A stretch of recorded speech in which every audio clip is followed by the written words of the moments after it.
porque yo lo he conocido, para que mande a sus hijos y a su casa después de sí, y para que puedan observar el camino de Jehová, para hacer lo justo y lo derecho, a fin de que Jehová traiga sobre Abraham lo que ha dicho sobre él.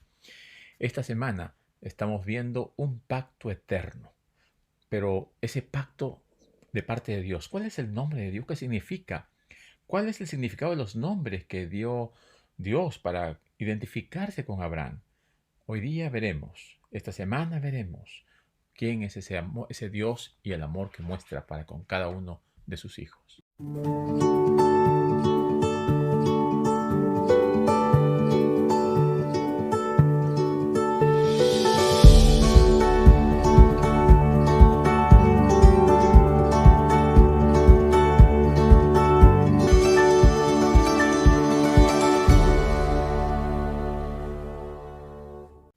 Muy bien, mis estimados amigos y hermanos, la lección 4 de esta semana se titula Un pacto eterno y el versículo de memoria se encuentra en Génesis 17:7. Dice, y estableceré mi pacto entre mí y ti, y tu descendencia después de ti en sus generaciones, por pacto perpetuo para ser tu Dios y el de tu descendencia después de ti. Qué hermosa y maravillosa promesa le da Dios a Abraham y a toda su posteridad, a todas sus generaciones que vendrían después. Eso es lo que vamos a estudiar en la lección de esta semana. ¿Cuántos de nosotros no hemos estado alguna vez enfermos? Yo recuerdo cuando era joven y tuve una enfermedad muy, pero muy terrible, el tétanos, y cada vez tenía personas a la cabecera o al lado de la cama, los padres y personas muy allegadas. Y cuando uno abre sus ojos y frente a esa situación tan terrible, uno ve personas que a uno le aprecian y le quieren, allí al pie de la cama, recordamos que no estamos solos, nos sentimos que estamos apoyados y acompañados. De igual manera, la Biblia nos presenta a este mundo como un enfermo y Dios parado al pie de la cama con esta enfermedad que se llama pecado. Dios busca que restablecer, que curar a este mundo caído, este mundo enfermo, pero no se deja. El mundo está también infectado por medio del enemigo de una racha de problemas terribles, pero Dios ha creado un plan para salvarlo. Dios llamó a Abraham para establecer un pacto con su pueblo, un pacto que lo salvaría del pecado, que se proyectaría hasta sus generaciones posteriores y nos alcanza a nosotros. Por esta razón, tenemos nosotros al médico de los médicos, tenemos nosotros la seguridad de que Dios va a salvarnos porque Él así lo ha prometido. Y ese pacto que Dios estableció desde un principio con Adán, con Noé, con Abraham, lo ha ido ratificando una y otra vez, porque el propósito del Señor es salvarnos. El propósito de Dios es restaurarnos. Él no quiere que sigamos más enfermos con esta enfermedad del pecado, sino Él quiere limpiarnos de todas aquellas manchas y las consecuencias del pecado cuando Él venga por segunda vez, quitárnoslas de por siempre, para siempre, vivir en santidad, vivir en su presencia y disfrutar de las bendiciones que Él nos ha prometido. Ahora vemos Yahvé, Jehová, Dios, y el pacto que hace con Abraham. Génesis 15:7 dice, y le dijo, yo soy Jehová, que te saqué de Ur de los Caldeos para darte a heredar esta tierra. Ese Jehová que vio a Abraham todavía manteniéndose fiel en una tierra donde el paganismo y la incredulidad estaba eh, comenzando a expandirse y a crecer por todas partes. Notamos aquí que Dios se presenta como Yahvé, ¿no? Antiguamente los nombres tenían un significado muy importante. Nosotros podemos ver algunos nombres y reconocemos inmediatamente quiénes son o qué características tienen aquellas personas. Pero antiguamente los hebreos siempre pensaban que un nombre indicaba las características de la persona a la cual se le nombraba. o los pensamientos, las emociones del que le dio el nombre. Así que era para ellos muy importante, trascendental, escoger un nombre.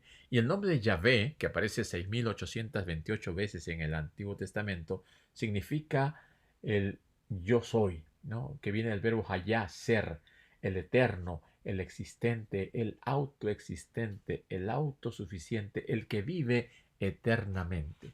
Y allí en el libro de Éxodo 3:14, él se presenta como yo soy el que soy, el eterno, el que vive para siempre, el que no tiene principio ni fin. Esa identificación de Yahvé como aquel que sacó a Abraham de Ur se refiere al anuncio del pacto.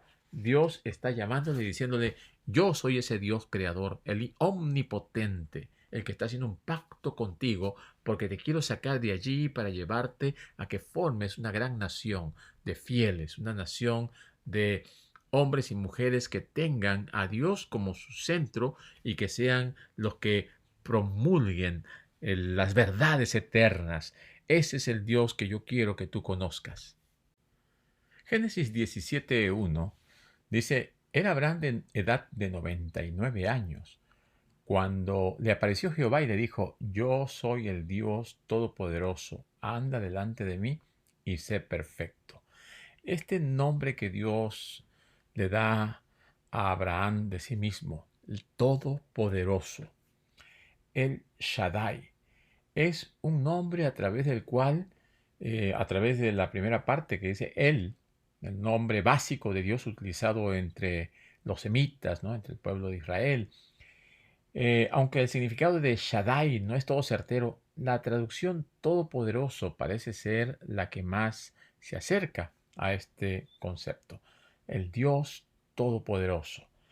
Génesis 17, 1 al 6 nos muestra, ¿no?, que este Dios que se le apareció a Abraham es el Todopoderoso, el Creador del universo. Yo soy el Shaddai. Anda delante de mí y sé perfecto, y haré un pacto contigo. Multiplicaré en gran manera, serás padre de multitud de naciones. Fructificaré en gran manera a tu familia y todo lo tuyo. Este mismo nombre aparece también en Génesis 28:3, donde Isaac dice, El Shaddai bendecirá a Jacob, lo hará fecundo, lo multiplicará. Este El Shaddai es el Dios de poder y autoridad. Es el Dios de las riquezas inagotables. Es el Dios que está dispuesto a otorgar a quienes le busquen con fe y obediencia.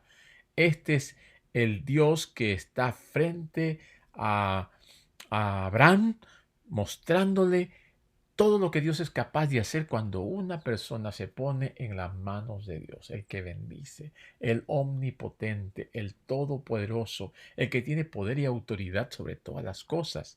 Se está aliando, ¿no?, en un pacto con el Rey del universo, con el Todopoderoso. Y esto es algo que nosotros deberíamos reconocer, porque es el mismo Dios con el que nosotros estamos haciendo un pacto hoy en día.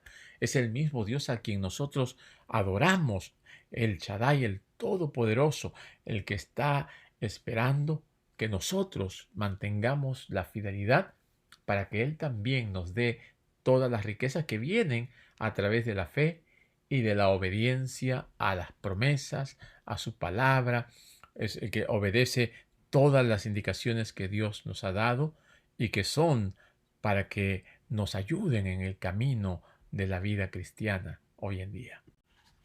Este Dios poderoso, grandioso, es el que ahora se presenta delante de Abraham. Y él, como es sabido lo que la Biblia nos dice, también busca que darle a Abraham un nombre a través del cual este nombre pues muestre lo que Dios quiere de él. Los nombres siempre han tenido un significado muy especial, espiritual, teológico, ¿no?, que manifiesta una relación con lo que uno cree. Los nombres personales allá en el antiguo cercano oriente no eran solo formas irrelevantes de identificar a una persona, como hoy en día, sino por el contrario, ¿no?, tenían un asunto más íntimo. Los antiguos semitas, sus nombres estaban cargados de significado espiritual. Y también tenían ciertas frases que mostraban lo que Dios estaba dispuesto a hacer. Por ejemplo, Daniel, ¿no? Significa Dios es juez. Joel, Yahvé es Dios. Natán, don de Dios. Y debido a la importancia que se le da a los nombres, estos a menudo reflejan un cambio también en la vida de la persona o en las circunstancias que le rodeen. Por ejemplo, Jacob, ¿no? Génesis 32:28 nos dice que Dios cambió su nombre a Israel. Un cambio tremendo entre Jacob, que era el suplantador, ahora Israel, al cual Dios le está dando una promesa. O José, cuando es llevado a Egipto y ahora el faraón le cambia el nombre y le pone Safnat Paanea. También Daniel, cuando es llevado a Babilonia, Belsasar, ¿no? Y sus amigos, ¿no? Ananías, Misael, Azarías, también le cambian a Sadrach, Mesach y Abednego, que está relacionado con los dioses paganos. Así que el nombre del individuo, el nombre de la persona tiene una muestra de lo que quieren que él represente. Y al ponerle ciertos nombres a las personas o cambiárselos, parece también influir en su autopercepción, o sea, cómo esto va a influir en la persona que tiene ese nombre. Abraham significa el padre es exaltado y ahora se lo cambia por Abraham, que significa padre de multitud. O sea, está en relación con la promesa que Dios le está dando a Abraham, que sería padre de muchedumbres, de naciones. Dios lo hizo para ayudar a Abraham a aumentar la fe en sus promesas, queriendo decir, mira, tu nombre mismo es el cumplimiento de lo que yo estoy diciéndote. Esto es tremendamente importante. Dios nos promete también que nos dará un nombre nuevo, así que tenemos que aprender a confiar en Dios. Una vez que Abraham y Jehová entablan este pacto pues tiene sus etapas, ¿no? En los versículos de Génesis 12 se nos presentan algunas de las etapas de este pacto. Dios se acercó a Abraham, ¿no? Ahí le muestra su misericordia, le dio una orden en donde iba a ser probada su confianza y luego le da una promesa, ¿no? A los descendientes y para otros iba a ser esa gran bendición. Así que todo esto está involucrado dentro de este pacto. Esta primera etapa, Dios se acerca, porque siempre Dios toma la iniciativa, le da una orden, algo lo que él tiene que hacer para probar su confianza y su obediencia, y luego le da una promesa, la promesa de que la bendición alcanzaría a sus hijos, sus nietos, todos sus descendientes hacia el final de la historia. La segunda parte de este pacto, entonces viene el ritual. Allí en el capítulo 15 de Génesis se muestra, ¿no?, que tenían que hacer un sacrificio de animales, dividirlos y ponerlos de una forma en que una mitad esté a un lado, otra mitad a otro lado, y tenían que estar caminando en medio. También aves, pero no las dividió. Entonces él tenía que caminar entre las piezas divididas, prometiendo así simbólicamente obediencia perpetua a las disposiciones que estaban acordadas.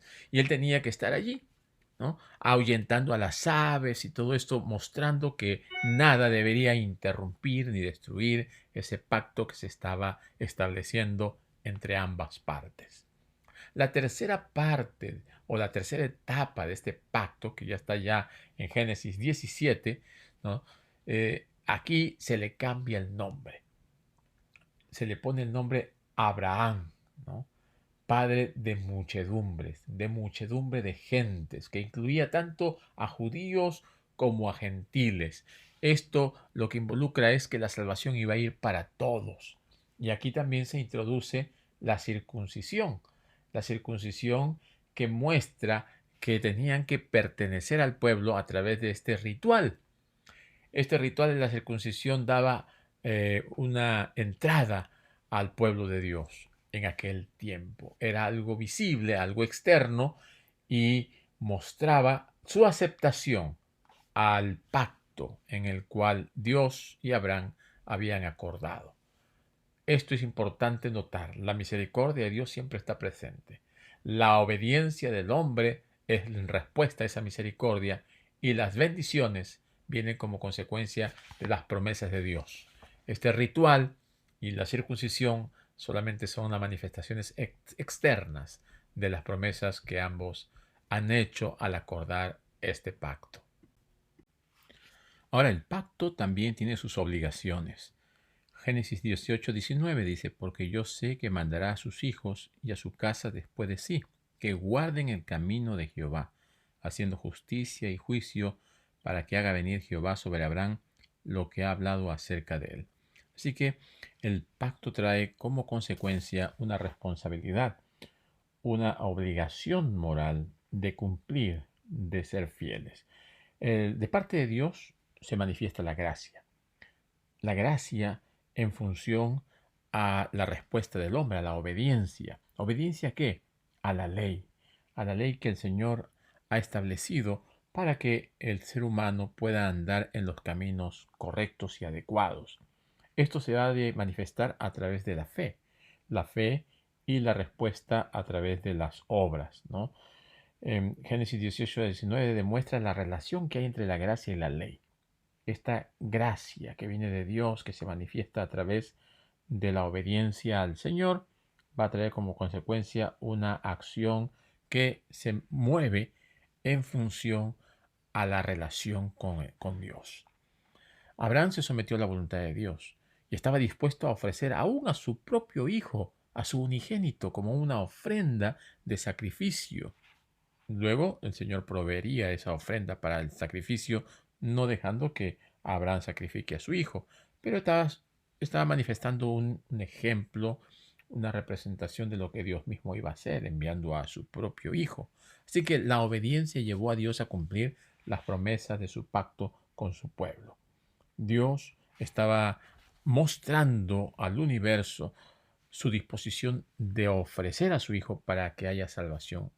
Ahora, Abraham llegó a ser un amigo de Dios porque aprendió a través de las dificultades de la vida, aprendió a obedecer a Dios, aprendió a escuchar la voz de Dios, aprendió a depender de Dios y a recibir esa gracia divina que lo capacitó para ser obediente, para ser fiel a Dios y para estar dispuesto aún a dar a su propio hijo en respuesta a la bondad del pacto, a la respuesta del amor de Dios, porque él sabía que Dios podría hacer cualquier cosa para devolverle a su hijo y para que pueda reivindicar su nombre. Muy bien, entonces llegamos al final de la lección de esta semana. En conclusión, la señal del pacto con Abraham fue la circuncisión, así como con Noé fue el arco iris. Y esta señal de la circuncisión tenía varios aspectos importantes que quería mostrar el Señor a todos nosotros, lo que Él estaba dispuesto a hacer. ¿Qué mostraba esta señal del pacto de Abraham a través de la circuncisión? En primer lugar, distinguirlos de los gentiles, ¿no? Para que se estableciera que aquellos que aceptaban a Dios eran aquellos que habían decidido mostrar esta señal externa. En segundo lugar, perpetuar el pacto de Jehová. En tercer lugar, nos lleva a fomentar la pureza moral. El Señor quiere que su pueblo manifieste un aspecto moral muy importante. En cuarto lugar, representar la justificación por la fe. Este pacto es una muestra de que nosotros aceptamos al Señor por fe y que somos justificados por la fe que tenemos en Él y por aquello que el Señor nos da por esa fe que tenemos. En quinto lugar, simbolizar la circuncisión del corazón, o sea, quitar el prepucio del corazón, del pecado que está internamente en nosotros. En sexto lugar, prefigurar el rito cristiano del bautismo, porque en el Nuevo Testamento ya el bautismo forma parte de la aceptación al pueblo de Dios. Y esto es importante. Estamos pues llamados a experimentar una renovación completa, a conocer a ese Dios todopoderoso, a participar de ese pacto, así como Dios lo ha ido manifestando a través del tiempo. Ahora es nuestra relación íntima, personal con Jesús. Ese pacto que hacemos con Jesús a través del bautismo, a través de esa fe que manifestamos en Él, cortando el prepucio de nuestro corazón, desligándonos de todas las obras de mal. Ahora buscamos tener un encuentro con el Señor que nos lleve a una regeneración espiritual completa y total. Que el Señor nos acompañe, que el Señor nos bendiga, que podamos experimentar ese pacto con el Señor y de esta manera crecer en gracia todos los días de nuestra vida. Que el Señor les bendiga en este día.